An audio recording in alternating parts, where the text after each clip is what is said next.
वरणिवेशरमणीयदर्शनम् मन्दहासरुचिराननाम्बुजम् पूजितं सुरनरोत्तमेर्मुदा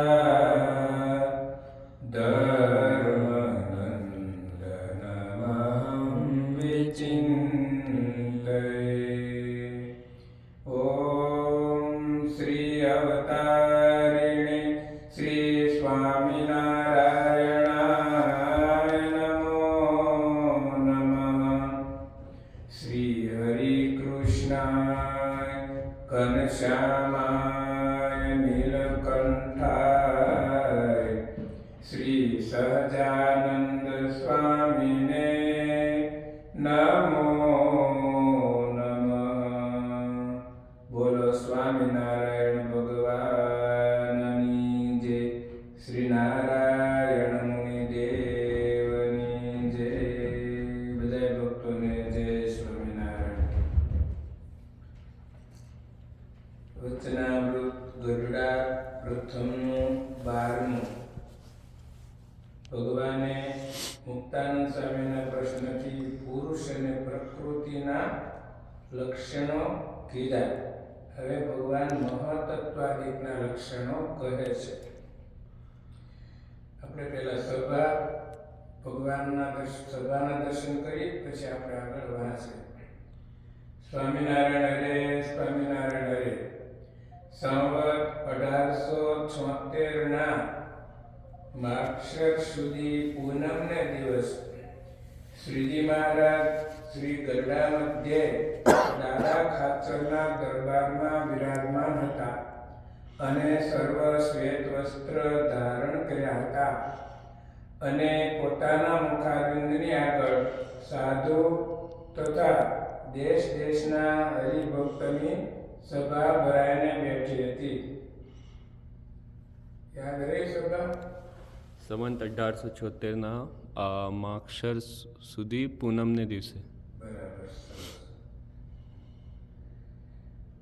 હવે મહાતત્વાદિક જે તત્વ તેના લક્ષણ કહીએ તે સાંભળો છે। હવે ભગવાન સ્વામિનારાયણ એ દાદા ખાચરના દરબારમાં માક્ષર સુધી પૂનમને દિવસ મહારાજ વિરાજમાન છે। સર્વે શ્વેત વસ્ત્ર ભગવાને ધારણ કર્યા, પોતાના મુખારને પર સાધુ તથા દેશ દેશના હરિભક્તની સભા ભરાઈને બેઠી હતી। મહારાજ હવે મહાતત્વાદિક જે તત્વ તેના લક્ષણ કહીએ છીએ તે સાંભળો છે। ચિત્તને અને મહાતત્વને અભેદપણે જાણવું। ચિત્ત અને મહાતત્વને અભેદપણે, એમાં ભેદ નથી। અને જે મહાતત્વને વિશે સૂક્ષ્મ રૂપે કરીને સમગ્ર જગત રહ્યું છે। શ્રીજી મહારાજ કહે મહાતત્વને વિશે સૂક્ષ્મ રૂપે, સૂક્ષ્મ એટલે એકદમ નાનું, સૂક્ષ્મ રૂપે કરીને આખું જગત રહેલું છે મહાતત્વને વિશે, અને પોતે નિર્વિકાર છે। આ મહાતત્વના લક્ષણ મહારાજ કહે છે। પોતે નિર્વિકાર છે, પ્રકાશમાન છે અને સ્વચ્છ છે, એકદમ સ્વચ્છ છે, પ્રકાશમાન છે, નિર્વિકાર, કોઈ વિકાર એમાં નથી। ને શુદ્ધ સત્વમય છે, શુદ્ધ સત્વમય છે, જેમાં કોઈ માયાનો ભેદ નથી, કોઈ રજોગુણ તમોગુણનો કોઈ કાર્ય નથી, શુદ્ધ સત્વમય છે અને શાંત છે। આ મહાતત્વનું લક્ષણ મહારાજે કીધું। હવે અહંકારનું લક્ષણ કહીએ છીએ જે અહંકાર જે તે ત્રિગુણાત્મક છે, 3 ગુણ વાળો છે। રજોગુણ તમોગુણ ને સત્વગુણ, 3 ગુણ ત્રિગુણાત્મક છે ને ભૂત માત્ર ઇન્દ્રિયો અંતઃકરણ દેવતા અને પ્રાણ એ સર્વેનું ઉત્પત્તિનું કારણ છે। 3 પ્રકાર જે મહાતત્વમાંથી 3 પ્રકારનો અહંકાર છે, રાજસ, તામસ અને સાત્વિક। તો મહારાજ કે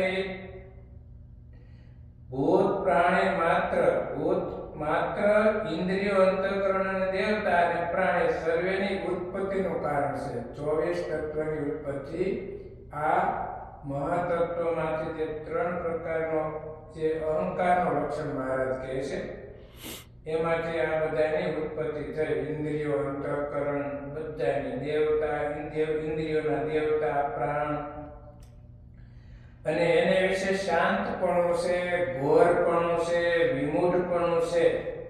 એટલા લક્ષણ ભગવાને અહંકારના કીધા. વિમૂઢપણું, ઘોરપણું, શાંતપણું. હવે મનનું લક્ષણ કહીએ છીએ. મનનું લક્ષણ કહે છે મહારાજ. મન કેવું છે? મન જે તે સ્ત્રી આદિ પદાર્થની જે સમગ્ર કામના તેની ઉત્પત્તિનું ક્ષેત્ર છે.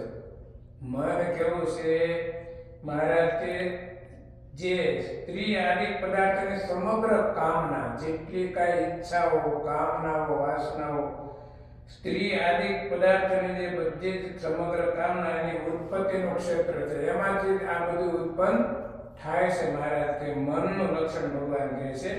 મનમાંથી આ બધું ઉત્પન્ન થાય છે. કામના, સ્ત્રી આદિના સંકલ્પો, પદાર્થની કામનાઓ, એ આ મનનું લક્ષણ મહારાજે કીધું. અને સંકલ્પ વિકલ્પ રૂપ છે. સંકલ્પ વિકલ્પ કર્યા જ કરે. જેવી કે નવરું હોય મન, ભગવાનમાં તો ઘડી કઈ નથી રહેતું. બાકી તો જગતના જ વિચારો કરે આખા 24 કલાકમાં. બોલો. અને સમગ્ર ઇન્દ્રિયોનો નિયંતા છે. બધી જ ઇન્દ્રિયોનું નિયંતા ભગવાને મનને કીધું. અહીંયા બેઠા હોય આપણે ભગવાનની કથામાં, પણ મન ક્યાંય રખડતું હોય. શરીર અહીંયા બેઠું હોય પણ મન ક્યાંય ને ક્યાંય આટા મારતું હોય, કેટલાય સંકલ્પ બીજા કરતું હોય. આ ભગવાન મનનું લક્ષણ કહ્યું. બધી ઇન્દ્રિયોનું નિયંતા છે મન. આ મનનું લક્ષણ મહારાજે કીધું. હવે બુદ્ધિનું લક્ષણ કહીએ છીએ જે બુદ્ધિને વિશે પદાર્થ માત્રનું જ્ઞાન રહ્યું છે. બુદ્ધિને વિશે પદાર્થ માત્ર જે કાંઈ જેટલા પદાર્થો છે ને બધા પદાર્થનું જ્ઞાન બુદ્ધિને વિશે મહારાજ કે રહ્યું છે. અને સમગ્ર ઇન્દ્રિયોને વિશે જે વિશેષ જ્ઞાન છે તે બુદ્ધિ વતે છે. બધી જ ઇન્દ્રિયોને વિશે વિશેષ જે કાંઈ જ્ઞાન છે ને તે બુદ્ધિ વતે છે મહારાજ કે. અને જે બુદ્ધિને વિશે સંશય, નિશ્ચય, નિદ્રા અને સ્મૃતિ એ રહ્યા છે. બુદ્ધિને વિશે સંશય થાય ને આપણને, એ બુદ્ધિને વિશે રહેલું છે. નિશ્ચય દ્રઢતા કરે, નક્કી કોણ, નિર્ણય કોણ કરે? બુદ્ધિ. આ વસ્તુ આમ જ છે. નક્કી કોણ કરે? નિર્ણય લે નિશ્ચય, બુદ્ધિ. નિદ્રા અને સ્મૃતિ આ બુદ્ધિને વિશે રહેલું છે. સ્મૃતિ એટલે યાદ શક્તિ, નિદ્રા એટલે ઊંઘવું, અને નિશ્ચય એટલે દ્રઢતા એટલે કે આ વસ્તુ આમ જ છે. અને સંશય એટલે શંકાઓ.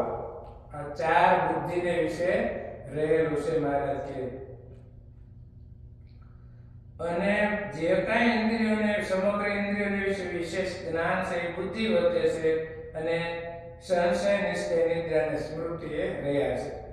અને શ્રોત્ર, ત્વક, ચક્ષુ, રસના, ઘ્રાણ, વાક, પાણી, પાદ, પાયુ અને ઉપસ્થ એ જે 10 ઇન્દ્રિયો, તેમનું લક્ષણ તો એ છે જે પોતપોતાના વિષયમાં પ્રવર્તવું.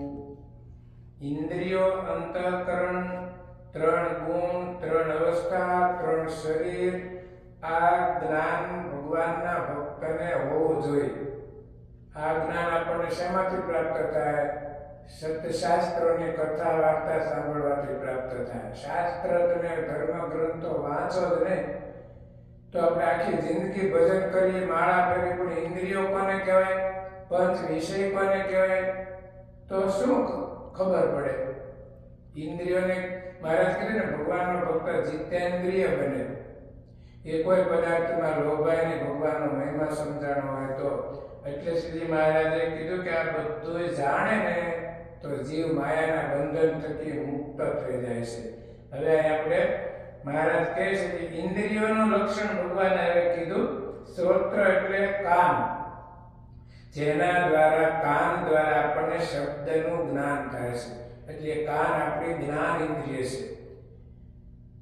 આપણને કોઈ આપણે ઘરની અંદર હોય અને દરવાજા બહારથી કોઈ આપણને સાદ કર્યો હોય કે દરવાજો ખોલો, તો તમે જે વ્યક્તિને ઓળખતા હોય તો તમે એને જોયા નથી, પણ તમે એને સાદ સાંભળીને તમને ખબર પડી જાય કે આ રમેશભાઈ બોલે છે, આ વિસ્મયભાઈ બોલે છે, બરાબર? તો એ જ્ઞાન કોને થયું? કાન દ્વારા આપણને શબ્દનું જ્ઞાન થયું. કાનનો વિષય છે શબ્દ. કાન શેનો આહાર કરે છે? શબ્દનો. એનો આહાર શબ્દ છે, કાન ઇન્દ્રિયો. કાન એટલે શ્રોત્ર, શ્રોત્ર એનો આહાર છે શબ્દ, અને એને જ્ઞાન ઇન્દ્રિય કહેવામાં આવે છે કાનને, જેના થકી આપણને શબ્દનું જ્ઞાન થાય છે. પછી મહારાજ કે ત્વક. ત્વક એટલે ચામડી, જેને સ્પર્શનું જ્ઞાન થાય. 5 વિષય છે ને, 5 જ્ઞાન ઇન્દ્રિયો દ્વારા આ જીવ 5 વિષયને ભોગવે છે. ત્વક એટલે ચામડી, જે સ્પર્શનો વિષય ભોગવે છે. સ્પર્શ એટલે અડવું. સ્ત્રી પુરુષ જે કાંઈ પદાર્થ સારું કે નબળું એ અડીને જે સુખ દુઃખને પામે છે. અગ્નિને અડો તો દુઃખી થાવ, કોઈ સારું સુવાળું કપડું અડે તો એને માણસને આનંદ થાય, ઠંડો પવન આવતો હોય ગરમીમાં ઉનાળામાં તો એને મજા આવે, ઠંડીમાં ગરમ પવન આવતો હોય તો મજા આવે. આ વિષય કોણ ભોગવે છે? સ્પર્શનો વિષય ચામડી, જે આખા શરીરમાં રહેલી છે, એનો વિષય છે સ્પર્શ. ચામડી દ્વારા સ્પર્શનું સુખ ભોગવે છે જીવ. પણ પછી ત્રીજું કીધું ચક્ષુ. ચક્ષુ આ બધી આપણી જ્ઞાન ઇન્દ્રિયો છે. ચામડી, કાન, ચક્ષુ એટલે આંખ. આંખ દ્વારા આપણને રૂપનું જ્ઞાન થાય છે. આંખ રૂપ ભોગવે છે. આપણે આંખથી જોવો એટલે ખબર પડી જાય કે બાળક છે, વૃદ્ધ છે, યુવાન છે, સ્ત્રી છે, પુરુષ છે, રૂપાળો છે, કુરૂપ છે. કોને ખબર પડે? આંખને. એટલે આપણી જેના દ્વારા આપણને રૂપનું જ્ઞાન આંખ દ્વારા થાય, એટલે આંખ આપણી જ્ઞાન ઇન્દ્રિય છે, એ રૂપને ભોગવે છે. અને ચોથું ભગવાન સ્વામિનારાયણ કહે છે કે રસના. રસના એટલે કઈ ઇન્દ્રિય? વિસ્મય ભગત બોલો. રસના. રસના ઇન્દ્રિય જીભ. હા, જીભ. જે રસનો વિષય ભોગવે છે, જેને જે જીભ દ્વારા આપણને રસનું જ્ઞાન થાય છે. કડવું છે, ગળું છે, ખાટું છે, તીખું છે, એ બધું કોને જ્ઞાન થાય? જીભ દ્વારા ખબર પડે. ટાઢું છે, ઊંડું છે, જીભ દ્વારા ખબર પડી જાય. એટલે જીભ રસનો આહાર કરે છે. જીભ આપણી જ્ઞાન ઇન્દ્રિય છે. જીભ એક ઇન્દ્રિય આખા શરીરમાં એવી છે, એને એક કે હાડકું નથી, પણ એ જો ન બોલવાનું બોલી ગયો તો હાડકા ભંગાવી નાખે. અને એને 2 કામ કરવાના છે. બીજી બધી ઇન્દ્રિયો એક એક વિષય ભોગવે, એક એક કાર્ય કરે, પણ જીભ 2 કાર્ય કરે. રસનો આહાર કરે અને બીજું બોલવાનું કામ કરે. જીભ દ્વારા ભલે વાણી છે એ આપણી કર્મ ઇન્દ્રિય છે, પણ જીભ ન હોય તો માણસ બોલી શકે નહીં. એટલે એને 2 કાર્ય કરવાના, બોલવાનું અને રસનું જ્ઞાન એના દ્વારા થાય છે. એટલે એને જ્ઞાન ઇન્દ્રિય કહેવાય. હવે 5મી ઇન્દ્રિય જ્ઞાન ઇન્દ્રિય ભગવાન કહે છે ઘ્રાણ. એટલે નાક, નાસિકા. આ બધી ઇન્દ્રિયોના દેવતા છે. પાછા બધું ભગવાન આમાં બતાવે છે. 14 ઇન્દ્રિયોના દેવતા છે. ઇન્દ્રિયોના દેવતા આપણા શરીરમાં હોય ને ત્યારે ઇન્દ્રિય કાર્ય કરવાને સક્ષમ બને છે. તો ઘ્રાણ એટલે નાક. નાક આપણી જ્ઞાન ઇન્દ્રિય, જેના થકી આપણને સુગંધ દુર્ગંધનું જ્ઞાન થાય છે. કે આ એવી ખરાબ દુર્ગંધ આવતી હોય તો નથી માણસ નાક ઉપર રૂમાલ રાખી દેતો કે ભાઈ બહુ દુર્ગંધ આવે છે. અને અત્તરની સુગંધ આવતી હોય તો એને પછી આનંદ આવે કે બહુ સરસ અત્તરની સુગંધ, અથવા તો સુંદર મોગરા ગુલાબના ફૂલની સુગંધ આવતી. એ જ્ઞાન કોને થયું? નાક દ્વારા એ વિષય શરીરમાં પ્રવેશ કરે છે ગંધનો. એ ગંધ નામનો વિષય નાક દ્વારા ભોગવાય છે શરીરમાં. એટલે 5 વિષય છે: શબ્દ, સ્પર્શ, રૂપ, રસ અને ગંધ. આ 5 વિષય દ્વારા, 5 ઇન્દ્રિયો દ્વારા 5 વિષય આપણો જીવ ભોગવે છે. એટલે મહારાજ ઇન્દ્રિયોના લક્ષણ કહે છે કે ઇન્દ્રિયોના લક્ષણ શું? તો મહારાજે ટૂંકમાં કીધું કે પોતપોતાના વિષયમાં પ્રવર્તવું આ ઇન્દ્રિયોનું લક્ષણ છે. આંખ રૂપ જોઈ લે છે, કાન શબ્દ સાંભળી લે, નાક ગંધ લઈ લે, ચામડી સ્પર્શ કરી લે અને જીભ રસ લઈ લેશે. એટલે પાંચ ઇન્દ્રિયો જ્ઞાન ઇન્દ્રિયો દ્વારા જ્ઞાન થયું એટલે એને કહેવાય જ્ઞાન ઇન્દ્રિયો પાંચ. આ પાંચ જ્ઞાન ઇન્દ્રિયો દ્વારા પાંચ વિશે આપણા શરીરમાં પ્રવેશ કરે છે, આપણા હૃદયમાં. હવે મહારાજ કર્મ ઇન્દ્રિયો કહે છે. પાણી એટલે હાથ, પાણી એટલે હાથ, એને કર્મ ઇન્દ્રિય કહેવામાં આવે છે. હાથથી તમે તાળે પાડીને ભગવાનને ધૂન ગાઓ, તમે માળા ફેરવો, મંદિરની સેવા કરો, સત્સંગની સેવા કરો, ગરીબની સેવા કરો, મૂંગા પશુની સેવા કરો, મા બાપની સેવા કરો, ધર્મના સારા કાર્ય કરો તો એનું પુણ્ય મળે. હાથ આપણી કર્મ ઇન્દ્રિય છે એટલે એને કહેવાય છે પાણી એટલે હાથ. પાણી સંસ્કૃત શબ્દ છે પણ પાણી એટલે આપણી હાથ ઇન્દ્રિય છે, જેના થકી આપણે કર્મ કરીશું, જેના થકી આપણને કર્મ લાગે છે. આ હાથથી મનુષ્ય ચોરી કરે, આ હાથથી કોઈને મારે તો એનો પાપ લાગે છે. કર્મ ઇન્દ્રિય છે હાથ આપણી. એટલે મહારાજ કે કર્મ વિચારીને કરવા. ગીતામાં પણ ભગવાન કૃષ્ણ પરમાત્માએ કીધું કે હે અર્જુન, હું કર્મ ફળ પ્રદાતા છું. કર્મ કરવામાં મનુષ્ય સ્વતંત્ર છે. શાસ્ત્રમાં માર્ગ બતાવે કે આ સારું કર્મ અને આ નરસું કર્મ. તારે કરવું હોય એ કર, બાકી અંતે એને તારે ભોગવ્યા વિના છૂટકો નથી. ભગવાન કર્મ ફળ પ્રદાતા છે. કર્મનું ફળ અવશ્ય ભોગવવું પડે, ગમે તેવો હોય.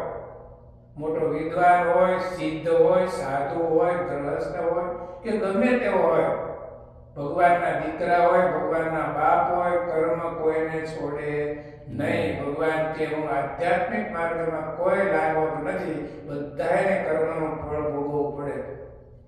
ભગવાન રામચંદ્રજીના પિતાજી દશરથ રાજા, જેને અજાણતાથી શ્રવણને બાણ વાગી ગયું તો એને શ્રાપ આપ્યો હતો કે અમે પાણીના વિયોગે મરીએ છીએ અને અમારો દીકરો તમારા દ્વારા મૃત્યુ થયું તો અમે તમને શાપ આપીએ છીએ કે તમારે 4 દીકરા હોવા છતાં તમે એકે દીકરાના હાથનું પાણી નહીં પાડો. અને અંતકાળ જ્યારે દશરથ રાજાનો આવ્યો ત્યારે એને દિવાલમાં શ્રવણનું દ્રશ્ય દેખાણું અંતકાળે, અને રામ રામ ભગવાનનું સ્મરણ કરતા એનો દેહ ગયો. પણ કર્મ કોઈને છોડતું નથી. ભગવાન હોવા છતાં દીકરાનો વિયોગ થયો. ભગવાન એમ સમજાવે કે કર્મનું ફળ તો અવશ્ય ભોગવવું પડે. મહારાજ વચનામૃતમાં ભરતજીની વાત કરી. ઋષભદેવ ભગવાન જેના પિતા હતા, સમગ્ર પૃથ્વીનું જેને રાજ્ય હતું, પણ ભગવાન સિવાય મૃગલીના બચ્ચામાં હેત કર્યું તો મહારાજ કે એને મૃગલીના પેટે જન્મ લેવો પડ્યો. શું કામ? એના બાપ ભગવાન હતા તો કેમ એની સહાય ન કરી? જેના બાપ ભગવાન હોય તો એને મુક્ત કરી શકે, પણ ભગવાને આપણને એવું સમજાવ્યું કે જીવાત્માને પોતાનું કરેલું કર્મ પોતાને જ ભોગવવું પડે, એમાં કોઈ ભાગીદાર થતો નથી. એટલે ભગવાને આપણને શીખવાડ્યું અને ભરતજીને મૃગલીના દેહમાં જન્મ લેવો પડ્યો. એટલે અહીંયા મહારાજ કહે છે કે પાણી એટલે હાથ, પાદ એટલે પગ.